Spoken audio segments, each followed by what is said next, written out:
ನಮ್ಮ ಯಜಮಾನ್ರು ಇನ್ನೊಂದು ಮದುವೆ ಆಗಿದ್ದಾರೆ ಸರ್. ಮಕ್ಕಳಿಲ್ಲ ಅಂತ ನಾನಿದ್ರೆ ಅವ್ರಿರಲ್ಲ ಅಂತ.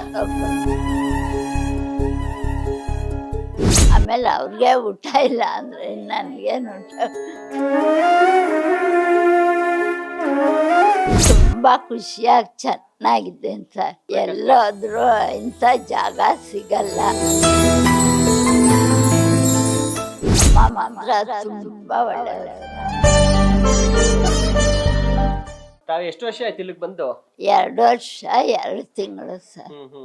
ಯಾರು ಕರ್ಕೊಂಬಂದು ಸೇರಿಸಿದ್ದು? ನಮ್ಮ ಮೈದನ್ ಮಕ್ಕಳು. ಮಕ್ಕಳು? ಅದೇ ನಮ್ಮ ಯಜಮಾನ್ರು ಇನ್ನೊಂದು ಮದುವೆ ಆಗಿದ್ದಾರೆ ಸರ್. ಮಕ್ಕಳಿಲ್ಲ ಅಂತ ನಾನಿದ್ರೆ ಅವ್ರಿರಲ್ಲ ಅಂತ ನಾನು ಇಲ್ಲಿ ಕರ್ಕೊಂಬಂದು ಸೇರ್ಸೋದು. ಮಕ್ಳಿಲ್ವಾ ತಮ್ಗೆ? ಇಲ್ಲ ಸರ್. ಯಜಮಾನ್ರು ಅದಕ್ಕೆ ಇನ್ನೊಂದು ಮದುವೆ ಆದ್ರ? ಎಲ್ಲರೂ ಸೇರಿ ಮಾಡಿದ್ರು. ಆಮೇಲೆ ಅವ್ರಿಗೆ ಊಟ ಇಲ್ಲ ಅಂದ್ರೆ ನನಗೇನು ಊಟ ಕೊಡ್ತದೆ. ಅಮ್ಮ ಮಾತ್ರ ತುಂಬಾ ಒಳ್ಳೆಯವರು ಸರ್. ನಿಮ್ಮಮ್ಮ? ಅಲ್ಲ ಸರ್, ಮೇಡಮ್.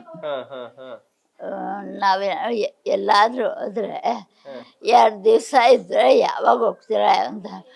ನಮ್ಮಮ್ಮ ಎಲ್ಲೂ ಹೋಗ್ಬಾರ್ದು, ಇಲ್ಲೇ ಇರಬೇಕು ಅಂತ ಹೇಳ್ತಾರೆ ಸರ್. ತುಂಬಾ ಚೆನ್ನಾಗಿ ನೋಡ್ಕೊತಾರೆ. ನಿಮ್ಮ ಯಜಮಾನ್ ಬರಲ್ವಾ ಇಲ್ಲಿಗೆ? ಅವ್ರಿಗೂ ಕಾಲ್ ಆಪರೇಷನ್, ಓಡಾಡಲ್ಲ ಸರ್. ಫೋನ್ ಮಾಡ್ತಾ ಇರ್ತೀನ. ಮಾತಾಡ್ತೀರಾ? ಬೇರೆ ನಿಮ್ ತಾಯಿ, ಅಣ್ಣ, ತಮ್ಮ, ಅಕ್ಕ? ತಾಯಿ ತಂಗಿರ್ ಬರ್ತಾರೆ, ಬಂದು ಹೋಗ್ತಾರೆ ಸರ್ ಯಾವಾಗಾದ್ರು. ಒಳ್ಳೆದಾಗಿತ್ತು. ನಿಮ್ಮ ಆರೋಗ್ಯ ಏನಾಗಿದೆ? ಅದು ವೀಕ್ನೆಸ್ಗೆ ಕೈ ಶೇಕು, ಕಾಲ್ ಶೇಕು. ಅದಕ್ಕೆ ಅದಿಟ್ಕೊಂಡು ಓಡಾಡ್ತೀರಾ? ಆರಾಮಾಗಿದ್ದೀರಾ ತಾನೆ ಒಟ್ನಲ್ಲಿ? ತುಂಬಾ ಖುಷಿಯಾಗಿ ಚೆನ್ನಾಗಿದ್ದೇನೆ ಸರ್. ಅಷ್ಟೇ, ಖುಷಿಯಾಗಿರ್ಬೇಕು. ಎಲ್ಲೋದ್ರೂ ಇಂಥ ಜಾಗ ಸಿಗಲ್ಲ.